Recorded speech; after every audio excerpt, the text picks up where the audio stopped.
समाजशास्त्री भी हैं। बहुत शुक्रिया आपका सिन्हा जी। तो मुझे ये बताइए कि ये प्रदेश अध्यक्ष का मसला बीजेपी का सेटल क्यों नहीं हो रहा, और आप क्या चाहते हैं कि उत्तर प्रदेश का राजनीतिक सामाजिक माहौल कैसा है और किस प्रकार का है? पथ का अंतिम लक्ष्य नहीं सिंहासन चढ़ते जाना, सब समाज को लिए साथ में आगे है बढ़ते जाना। समाज में वही व्यक्ति समाज सेवा के लिए आगे आएगा जिसके पास विजन होगा, दूरदृष्टि होगी और वो कुछ समाज को डिलीवर करने की स्थिति में होगा। अब डिलीवर करना जहां तक बात है, सभी आए, एक एक महारथी एक बार सब सत्ता पे चढ़ चुके हैं और सबके जिम्मे था कि समाज के हित के लिए कुछ काम किया जाए। तो भारतीय जनता पार्टी भी आई और इन्होंने डिलीवर किया, रखा समाज के गरीब तबके के लिए, विशेष रूप से जिसको आप बहुत सा नाम दे रहे हैं, इनके लिए उन्होंने कार्य किया और जनता उसे समझ रही है। और जनता उसी को देखते हुए, आप किसी भी बिरादरी के, आप जाति बिरादरी की बात कर रहे हैं, हमारा चिंतन ही नहीं है जाति बिरादरी का। हम तो सबको हिंदू मानते हैं और सब हिंदू एकजुट हों, इस बात का आह्वान कर रहे हैं कि सभी एक मत हों, एकजुट हों और ऐसे लोगों को चुने। मैं आरएसएस की बात नहीं कर रहा हूं, मैं एक राजनीतिक दल बीजेपी की बात कर रहा हूं।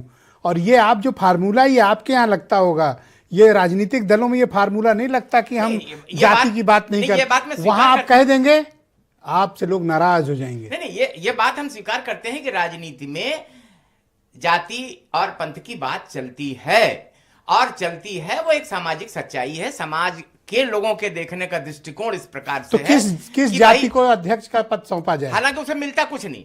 अगर किसी जाति के व्यक्ति अध्यक्ष बन जाए तो उससे वोटों पे कोई असर नहीं पड़ता। वो देखा जाता है कि वो व्यक्ति क्या समाज के लिए डिलीवर कर सकता है या करा सकता है, सरकार से मैसेज दे जाता है। कितना बढ़िया वो तालमेल बैठाता है संगठन और सरकार में। संगठन और सरकार मिलके चलेंगे तो समाज के जितने भी कार्यक्रम होंगे वो बहुत कायदे से। तो आपका ये कहना है कि किसी को भी बना दो, कोई फर्क नहीं पड़ता? किसी को भी बनाइए, मगर वह व्यक्ति समाज से जुड़ा होना चाहिए, समाज में उसकी पकड़ होनी चाहिए और वह व्यक्ति समाज को कुछ देने की तो आप इस मामले में क्यों विचलित हैं? अगर कोई पिछड़े कम्युनिटी का हम लोग पैरवी कर रहे हैं बने, तो आप क्यों विचलित क्यों हो रहे हैं? नहीं, हम तो विचलित कहाँ, अरे आप कह रहे हैं किसी को बना दो। हम तो सर्व समाज भाई, हम लोग यहाँ पिछड़ों की बात कर रहे हैं, हम हिंदू की आप बात कह रहे हैं किसी को बना दो। हम हिंदू की बात करते हैं, अगड़े पिछड़ों की बात आप कर सकते हैं, मगर समाज यह है कि यह समाज अब यह समझने लगा है, आप हिंदू बनाना चाहते हैं कि कोई भी व्यक्ति हो, जो व्यक्ति हो वह समाज के हित के लिए कार्य करे, तब तो ठीक है। और नहीं तो अगर कंस की तरह कोई बैठ जाएगा और उसे हमारे समाज का होगा तो हम कौन सा उससे कुछ कर सकते हैं उसका, और क्या खुश हो जाएंगे उसके बनने से? नहीं बैठेगा। आप क्यों इतने भावुक हो रहे हो भाई? कोई पिछड़े कम्युनिटी का बैठ जाएगा तो आपको क्या तकलीफ है? प्रसन्नता होगी। तो आप कहिए कि पिछड़े कम्युनिटी को नेतृत्व मिले। नहीं, ये कैसे कहें कि पिछड़ा अगड़ा जो हम सोचते हैं, आप कह रहे हो हिंदू बनेगा।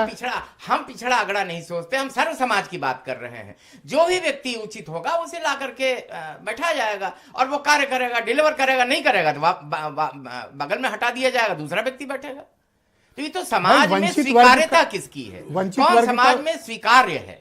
ये प्रश्न है। वंचित वर्ग का, पिछड़ों का भी तो विश्वास जीतना है, उन्हें भी तो लगे कि उनकी भागीदारी है। सबका जीतना है और उनका तो आप कह रहे हैं हिंदू बन जाए कोई, जो कमजोर है उसके बारे में तो ज्यादा चिंता है, उसके बारे में। क्या आप पैरवी कर रहे हैं कि किसी अपर कास्ट को बना दो?